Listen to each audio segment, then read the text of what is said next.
नमस्कार, FT news में आपका स्वागत है। मैं हूं आपके साथ नम्रता शर्मा। आइए नजर डालते हैं खबरों पर।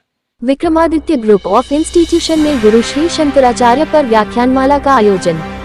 भोपाल। गुरु श्री शंकराचार्य पर व्याख्यानमाला के आयोजन में मां वीणा वादिनी के समक्ष दीप प्रज्वलन एवं सरस्वती वंदना के पश्चात मुख्य वक्ता माननीय प्रो रमाकांत पांडेय, जो कि निदेशक केंद्रीय संस्कृत विश्वविद्यालय भोपाल द्वारा बताया गया कि विक्रमादित्य ग्रुप ऑफ इंस्टीट्यूशंस बहुत ही सौभाग्यशाली है कि इस संस्थान को भारतीय भाषा शिक्षा मंत्रालय भारत सरकार द्वारा चुना गया है।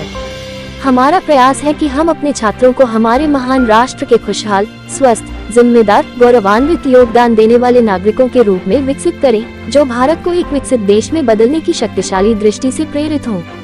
संस्था का उद्देश्य प्रत्येक छात्र को सांस्कृतिक और विरासत मूल्य शिक्षा प्रदान करना और एक प्रबुद्ध एवं संवेदनशील नागरिक और एक संपूर्ण मनुष्य तैयार करने के लिए सीखने के माहौल का मार्ग प्रशस्त करना, छात्रों के व्यक्तित्व के संपूर्ण विकास के लिए संतुलित शारीरिक, नैतिक, आध्यात्मिक, पाठ्येतर और व्यावसायिक निर्देश प्रदान करना, प्रत्येक छात्र में आत्मविश्वास पैदा करना और जीवन के हर क्षेत्र में जिम्मेदारी और नेतृत्व की भावना पैदा करना, राष्ट्रीय एकता, वैज्ञानिक स्वभाव और मन और आत्मा की स्वतंत्रता में योगदान देने वाली धारणाओं को समाहित करके राष्ट्र निर्माता की भूमिका निभाना।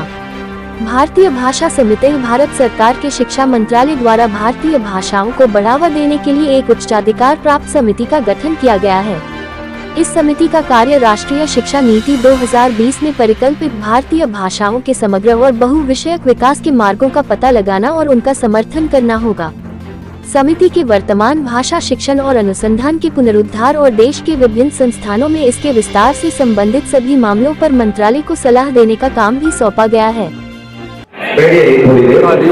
उन्होंने ये कहा कि ये जो कुछ भेद दिख रहा है, हम लगता है कि तुम हो, मैं हूँ, ये मेरा देश है, ये तुम्हारा देश है, या ये बड़ा है, ये छोटा है, इससे उबार करके अद्वैत उन्होंने सिद्ध किया। अद्वैत का मतलब हम सब एक हैं, हमें वही परम तत्व, वही ईश्वर निवास करता है, जो मुझ में निवास करता है वही तुझ में निवास करता है, इसलिए हम लोगों में परस्पर भेद नहीं है।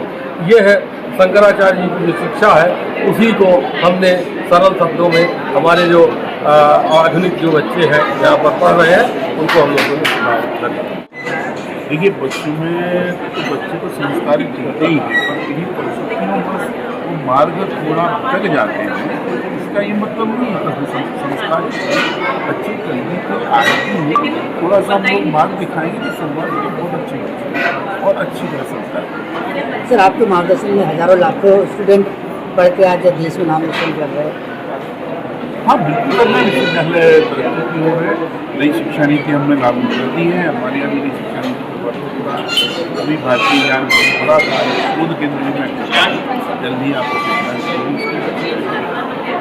उद्देश्य ये है कि जो न्यू एजुकेशन पॉलिसी जो इम्प्लीमेंट हुई है, हम लोग कदम कदम मिलाकर शासन के साथ और ministry of education central government के साथ चल रहे हैं, क्योंकि उसका उद्देश्य यही है एकेडमिक्स के साथ साथ हम बच्चों के परिपूर्ण विकास के लिए और उनका इतना विकास हो कि उनको ये जो ऐसी व्याख्यान और सेमिनार हम अगर आयोजित करते हैं तो शिक्षा तो सिर्फ आपको रोजगार के लिए, जैसा अभी भाई साहब ने कहा, एक रास्ता दिखाएगी, लेकिन जीवन का सार और दर्शन दिखाने के लिए हमको ये ज्ञान भी अपना बढ़ाना पड़ेगा, जिसमें मुख्य धारा में जो मिनिस्ट्री ऑफ एजुकेशन लेकर चल रही है शंकराचार्य आदिगुरु शंकराचार्य जी के